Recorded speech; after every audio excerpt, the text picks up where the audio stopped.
The Strait of Hormuz is closed again. Iran announced this morning, Saturday, June 20th, that the strait is shut. The deal that was signed yesterday in Geneva is, for the moment, functionally void. Skelly would like to take a breath here. Okay, let's go through it.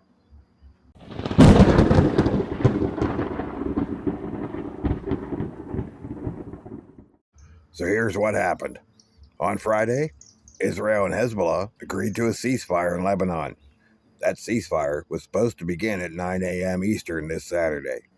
Hours later, overnight into Saturday, Israeli struck more than 80 targets in Lebanon.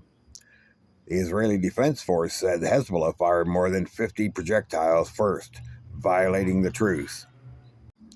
Hezbollah says they honored the ceasefire, and Israel is lying to justify the attacks. At least 16 people in Lebanon have now joined me in the netherworld. Iran's top military command released a statement this morning. Skelly is going to read the relevant portion because the exact language matters. It says, in view of the United States' bad faith and its clear breach of its commitments by failing to implement the first article of the memorandum ending the war, and in response to the continuous and ongoing violations of the ceasefire by the Zionist regime in southern Lebanon, I hereby announce that the Strait of Hormuz will be closed to passage of all vessels. The Islamic Revolutionary Guard Corps Navy has warned all ships not to approach the waterways. They said vessel safety would be at risk.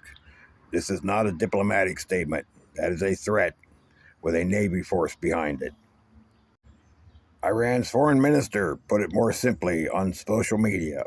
He said, the U.S. must choose ceasefire or continued war via Israel. It cannot have both. Now, here is the American response as of this recording. Special Envoy Steve Witkoff and Jared Kushner are in Switzerland right now.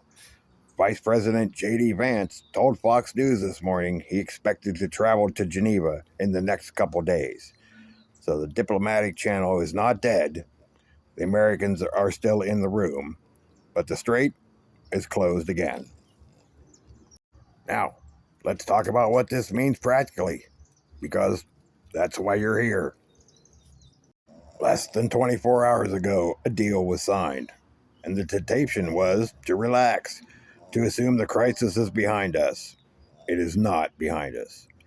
Skelly does not enjoy being right about this particular thing. The oil market was pricing in a reopened strait. Brent crude has dropped down towards $80 a barrel on the news of the deal. Future traders were unwinding their long positions.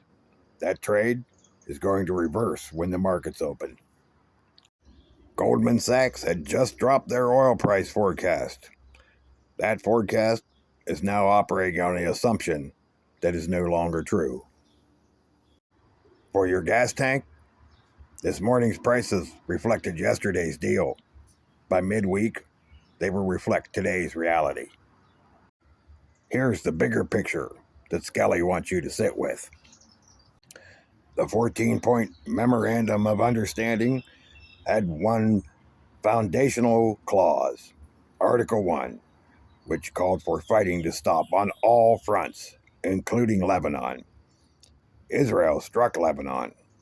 Iran said that violated Article 1, and Iran closed the strait.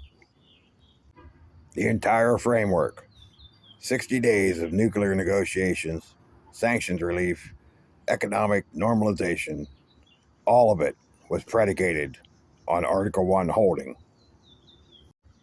It did not hold, not even for 24 hours. Now, there are three possible outcomes from here. The first, the U.S. pressures Israel to shut down and stand down in Lebanon. Vance flies to Geneva, Iran reopens the strait, the deal gets patched, the 60-day clock restarts. Well, this is an optimistic scenario. The second scenario, Israel continues striking Lebanon. citing Hezbollah violations. Iran keeps the strait closed. The deal collapses entirely, and we are back to late February.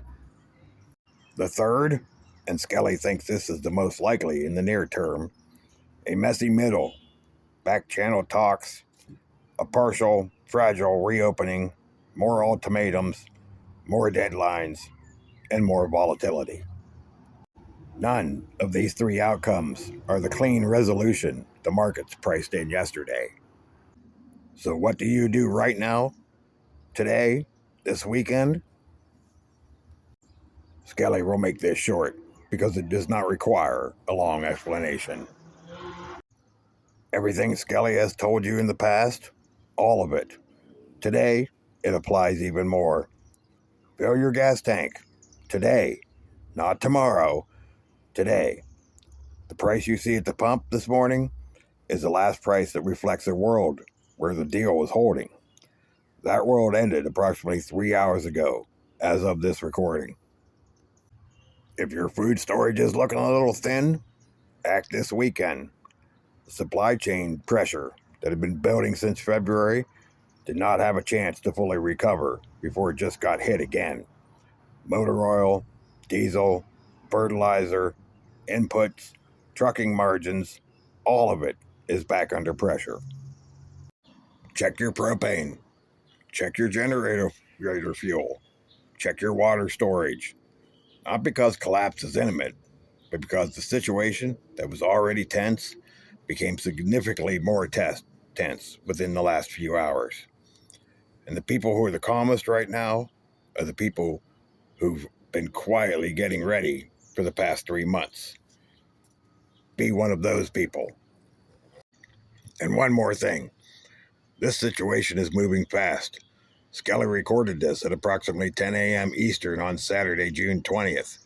By the time you watch it, something may have changed. Vance may be in Geneva. Iran may have softened the closure statement. Or it may be worse. Watch the headlines. Not with fear, with attention. I did not want to be right about the 60 days, but here we are. Stay informed. This has been the Skelly Report. We'll see you next week. Assuming we're all still here.